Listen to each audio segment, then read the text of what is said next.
Imagine firing a third of your workforce, Right. right? Just to replace them with this shiny new AI system. Right. And then you realize months later that the AI is basically breaking your business. So you have to go back and, beg those exact same humans to come back. Yeah, it sounds like a nightmare, honestly. It really does. Yeah. But according to this staggering new study by Robert Half, that is exactly what over 30% of U.S. hiring managers are doing right now. Wow. 30%. Yeah, 30%.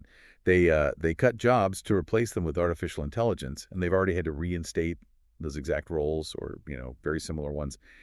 And it actually doesn't stop there. Oh, there's more. Oh, yeah. Gartner is now predicting that by 2027, literally 50% of all companies that cut their customer service staff in favor of AI will be forced to rehire them. Okay, let's unpack this because that is a massive multi-billion-dollar course correction. Oh, absolutely. It's huge. Right?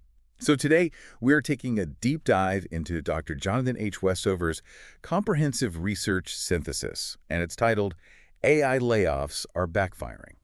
It really is a phenomenal course correction. I mean, for you listening to this deep dive right now, if you've been following the AI trend, the data we are about to explore is likely going to serve as, well, pure vindication. Totally. Because beyond just validating what, a lot of workers suspected all along, this research provides a real strategic roadmap. It breaks down the actual mechanical reasons why this push to just replace human judgment with automated decisions, why it just collapsed under its own weight. Yeah. And it shows how smart organizations are now frantically scrambling to rebuild the very human capabilities that they discarded. Right, because to really understand why 30% of these companies are furiously backpedaling, we first have to look at the fundamental misunderstanding that caused them to fire these workers in the first place. So take us back to that 2023-2024 hype cycle.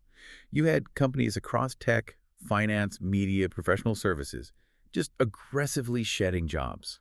And they weren't, quietly doing it, right? No, not at all. They were explicitly citing artificial intelligence as the reason. Yeah, and we have to draw a sharp line right away between these AI-justified layoffs and traditional corporate restructuring. Right, because they're very different. Completely different. Usually when a company restructures, it's this grim necessity, like revenue is declining or the market is shrinking. Sure. But these AI-justified layoffs, they were driven by this incredibly aggressive assumption about how technology works.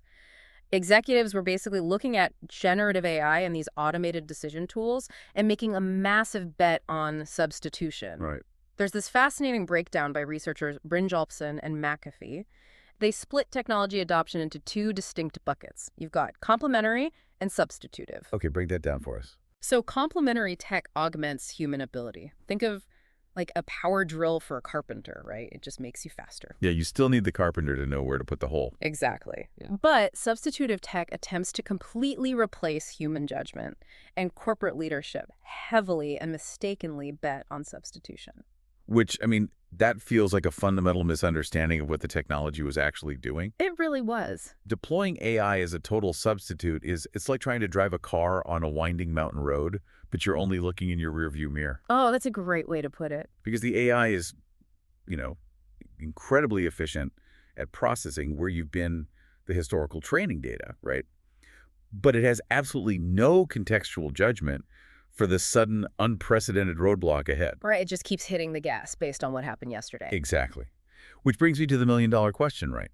Why did highly paid, highly educated executives fall for this? Why did they ignore the early warnings that were almost certainly coming from their own frontline employees? Well, what's fascinating here is that the answer lies in this messy intersection of boardroom psychology and just crushing financial pressure. Yeah. The research points heavily to sunk cost dynamics. So picture a corporate leadership team, right? They just invested, say, $50 million into this massive enterprise AI infrastructure. Oh, wow. Yeah. When you make an investment that large, the pressure from shareholders and the board to demonstrate an immediate return on investment is absolute. It's intense. So they just have to prove it's working no matter what. Exactly. And this created a corporate culture where bad news was actively suppressed. Middle managers, frontline workers, the people who actually tried to wave red flags about what the technology could and couldn't do, they feared for their careers if they spoke up. So they just started telling leadership what they wanted to hear. Essentially, yes. Instead of looking at actual operational performance, leadership celebrated these vanity metrics. Vanity metrics? Like Yeah. what? Like, they looked at a dashboard showing how many interactions a customer service chatbot could process per hour, and they applauded the speed. I see. But what they weren't measuring was whether the customer's complex problem was actually solved or if the customer just hung up in sheer frustration. Right. And that brings us perfectly from the boardroom fantasies right down to the front lines. Because when those humans left the building, the operations actually broke. Oh, totally broke down. To understand this, we need to talk about something called tacit knowledge, which the source material highlights as basically the biggest casualty of these layoffs. Yeah, tacit knowledge is huge. Right. It's the stuff you know how to do, but you can't really easily write down in a manual. It's like reading the room during a tense negotiation, or knowing when a client is hesitating on a Zoom call, even though they're technically saying yes. Right. It's that human intuition. Exactly. It's relationship capital and contextual judgment. Hmm. Let's look at the finance sector for a second to see what happens when you strip that out. Yeah, the finance sector is a perfect case study in how losing tacit knowledge just creates a disaster. Right. So banks decided to deploy AI for underwriting and loan approvals. They assumed the algorithms could crunch the financial data faster and more objectively than human analysts. Which sounds good on paper, right? On paper, yes. But here is the mechanism of how it failed. An algorithm might automatically approve a massive commercial loan for a business because their recent cash flow over the last 12 months looks incredible on a spreadsheet. Right. It perfectly matches the training data for a quote-unquote good loan. But wait, a human underwriter would instantly recognize that the business's main supplier just went bankrupt last week. Yeah. Meaning the cash flow is about to completely dry up next month. Precisely the point. AI optimizes purely for historical data. It doesn't read the news, and it doesn't understand broader economic context. Wow. So the AI approved bad loans that human analysts would have instantly flagged based on nuanced compliance risks that just weren't perfectly coded into the system. That's terrifying for a bank. And at the exact same time, the algorithms were aggressively rejecting applications from highly creditworthy customers. Just because they didn't fit the mold. Exactly. Their unique circumstances simply didn't match the historical training data. The algorithms lacked the contextual judgment to look at a unique financial situation, weigh the abstract factors, and say, wait, this actually makes sense. Man.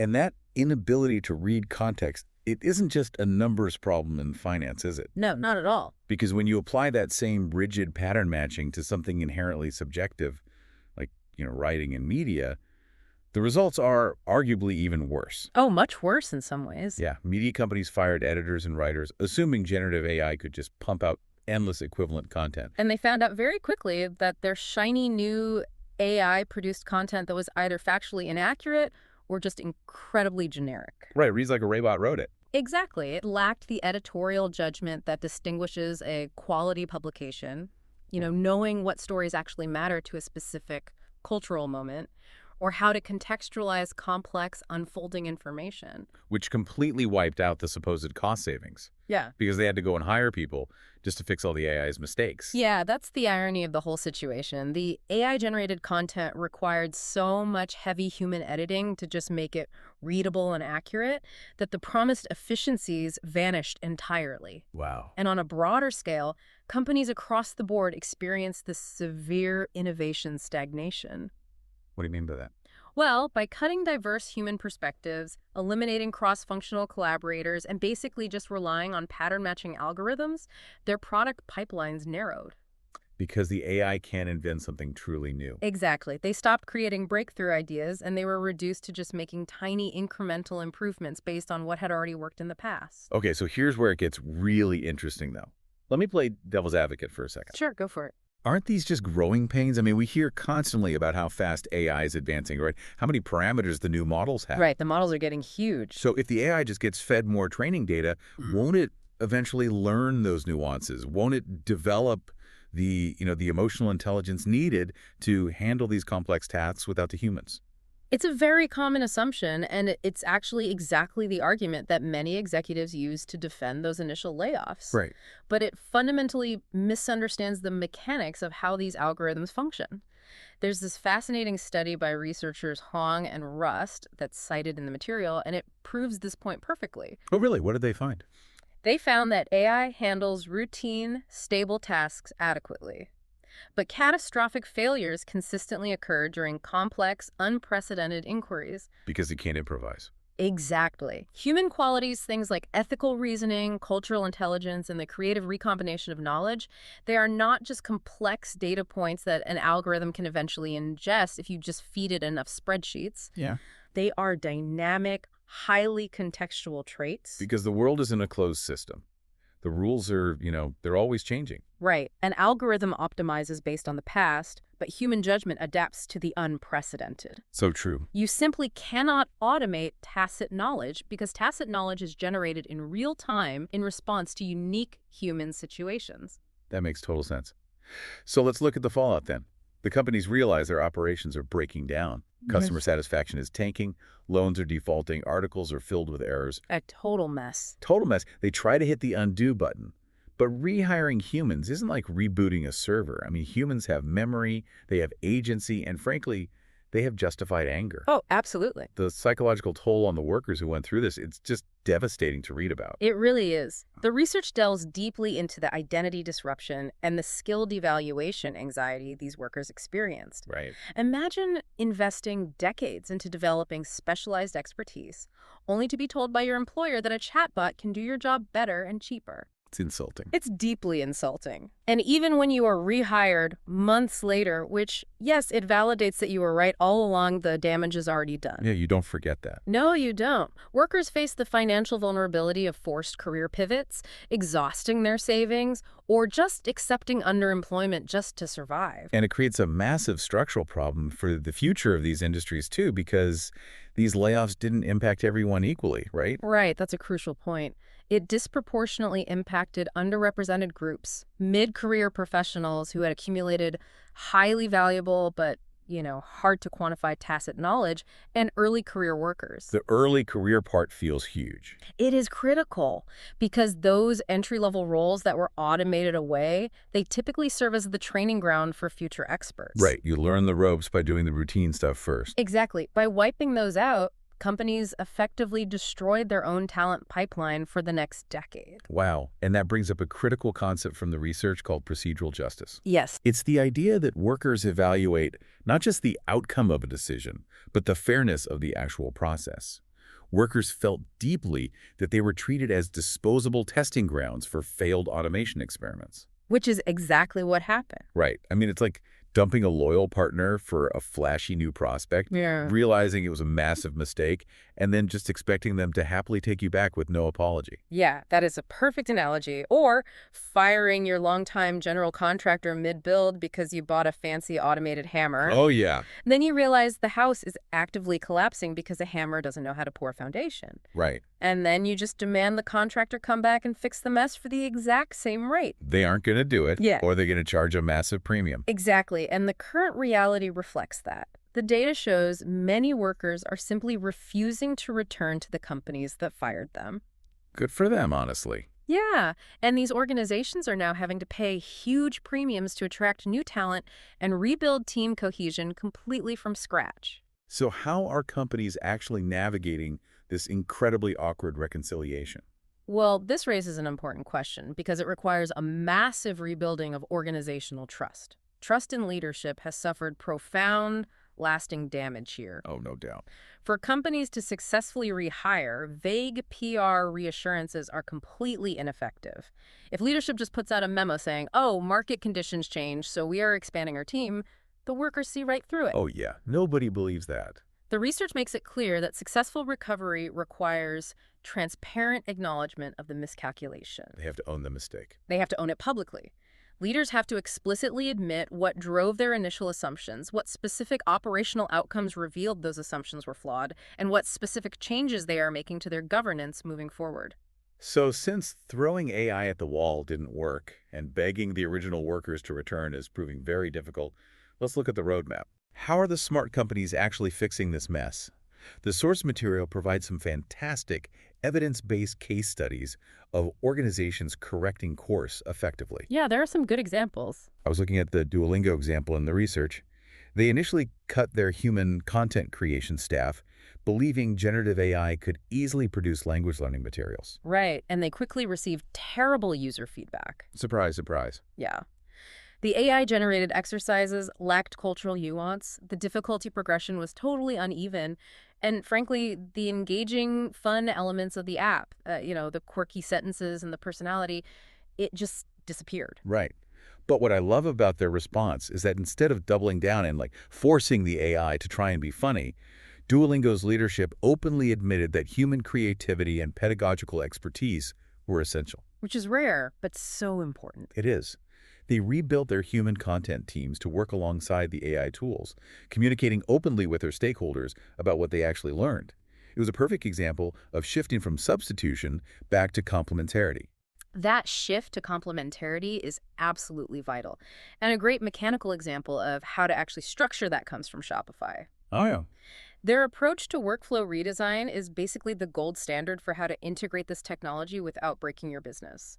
They mapped out what's called a granular task analysis. Okay, granular task analysis. Break down exactly how that works for us step by step. So instead of looking at a whole job title, say a customer support agent, and asking, can AI do this job? They broke the job down into dozens of specific granular tasks. Okay, makes sense. They realized that resetting a password, checking an account balance, or explaining a basic return policy, those are highly routine tasks. AI handles those beautifully. Sure. But diagnosing a complex technical glitch where a merchant's storefront goes offline during a massive sale, that requires empathy, rapid troubleshooting, and deep contextual understanding of the merchant's business. Right, so they essentially filtered the workflow. Yes. The AI acts as the frontline filter for the high-volume routine work. But Shopify reserved their human staff for the complex problems. And crucially, they gave the human workers override authority. Oh, wow. Okay. Yeah, if a human agent looks at an AI recommendation and their contextual judgment tells them the algorithm is missing a crucial piece of the puzzle, the human has the final say. They are the pilot, not just a passenger. That override authority is so key, it preserves the tacit knowledge. Exactly. And what about preventing these disasters before they happen? I know the United Airlines case study really highlights how to spot a failure early rather than waiting for the whole system to collapse. Right. United Airlines implemented an AI customer service system, but instead of just launching it and walking away, they built an active early warning system. Active early warning systems. Yeah. This means they audited the system continuously with real human oversight. When they noticed that the AI was deeply frustrating their high-value frequent flyers, for example, a flyer trying to rebook a complex multi-city itinerary after a weather cancellation, they didn't wait for a quarterly review. They caught it right away. Yes, they adjusted the system immediately. And they needed the frontline workers to point that out, right? Exactly, which is why they protected the feedback channels. Oh, that's crucial. It is. They made it safe for frontline workers to report that the AI was failing without fear of retaliation. They didn't let ego or the sunk cost fallacy get in the way of the data, and they fixed the workflows before a total operational meltdown occurred. That is smart. Finally, let's look at Salesforce, because their approach to the human element, that procedural justice we discussed earlier, is really noteworthy for when a company actually does make a misstep. Yeah, Salesforce is an interesting case. When they realized they had over-indexed on AI and cut too deeply, they demonstrated true institutional learning. Well, they offered enhanced severance packages, equity vesting acceleration, and even alumni networking support to help displaced workers find new roles. Wow. That's actually stepping up. It is. Most importantly, leadership took public responsibility for the miscalculation instead of just, scapegoating the economy. By handling the exit respectfully and owning the error, they preserved their reputation. Right. So when they eventually needed to rehire for those complex roles, that talent was actually willing to pick up the phone. Because they didn't burn the bridge. Exactly. So what does this all mean for you, the listener? I mean, if you were sitting at your desk right now watching your company roll out a new AI initiative, how can you advocate for these complementary workflows in your own office before a disastrous layoff happens to you or your team? Well, the most strategic move you can make right now is to relentlessly emphasize your irreplaceable contributions. Okay, give us an example. Document and highlight the moments where your creative problem solving, your ethical reasoning, and your relationship management saved a project or solved a complex client issue. Furthermore, you need to actively advocate within your organization for what organizational researchers call distributed leadership. Distributed leadership. Okay, how does a listener actually do that in a meeting without sounding like they are just, complaining about new technology? Yeah, you need a tangible workplace-ready script. Next time your boss brings up a new AI tool, don't just push back defensively. Ask them specifically, which specific contextual decisions are we removing from the human team with this tool, and what is our early warning system if the AI misjudges the context? Oh, that's a brilliant framing. Right. This framing shifts the conversation from a turf war to a strategic discussion about risk management. Yeah. It positions you as a critical thinker looking out for the company's operational reality, rather than just forcing teams to blindly follow centralized algorithmic dashboards. If your company is piloting AI, volunteer to be part of the review committee. Be in the room. Yes, be the voice that asks, what specific human capabilities are we losing if we automate this step? That is incredibly actionable. We've covered a ton of ground today, but the core takeaway from Dr. Westover's research is crystal clear. The AI hype cycle of 2023 and 2024 proved undeniably that you cannot automate tacit knowledge and human judgment. Absolutely cannot. That 30% rehiring wave, Yeah. that is total validation for the workforce. Your skills were never obsolete. Your expertise was never inferior to an algorithm. You were just, temporarily misunderstood by executives who are chasing a shiny trend instead of looking at the mechanics of how work actually gets done. Beautifully said. And for you, the learner, constantly absorbing new information and expanding your skill set, this is your moment. Yeah. As organizations scramble to rebuild the institutional memory they lost, your ability to synthesize complex information, spot the patterns that aren't obvious, and apply deep contextual judgment that is quite literally your greatest strategic advantage in the modern economy. Definitely. Algorithms optimize the known past. You navigate the complex future. I love that. And I want to leave you with one final thought to mull over. We've seen that human, contextual judgment and tacit knowledge have proven to be the absolute hardest things in the corporate world to replace, right? No doubt. If that's true, are we about to witness a massive corporate arms race? Instead of companies just blindly stockpiling GPUs and computing power, will the next decade actually be defined by a frantic, high-bidding war to stockpile human critical thinkers? Now, that is a fascinating thought. Something to think about. Until next time, keep digging deeper.